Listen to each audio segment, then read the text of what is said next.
来，这个异响你听好了。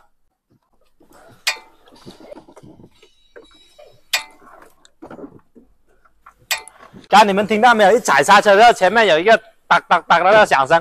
这个问题你到一般的修理厂之后，他会叫你换一副刹车片，但是很多换刹车片之后并没有解决问题，它过一段时间它又响了。现在我们来拆开，告诉你们是什么问题。现在轮胎已经拆下来，我告诉你们什么原因。先点赞，再往下看。原因呢，这个刹车片上面这里少了一块东西，所以刹车的时候，它刹车片上下移动会发出异响。解决这个异响的话也很简单，我们只要买一个这么小的这个消音片，把它装在这个位置，然后装上就得了。装上消音片的时候，它就不会上下松动了，因为它下面就有个间隙有弹片的，这样子装进的话它就不会响了。为什么很多换了刹车片之后也是不行的？因为一般的刹车片它都没有这个消音片的。一些好的刹车片的话，它有这个消音片，但是人家一般都不可能单单拆下来卖给你。如果你的刹车片还那么厚，那人家叫你换一副刹车片的话，那就太浪费了。所以我们特别定制了很多啊，只要是丰田雷克萨斯系列的都有啊，都有单个卖了。我们只要单单换这个，带工时费几十块钱就可以搞定了。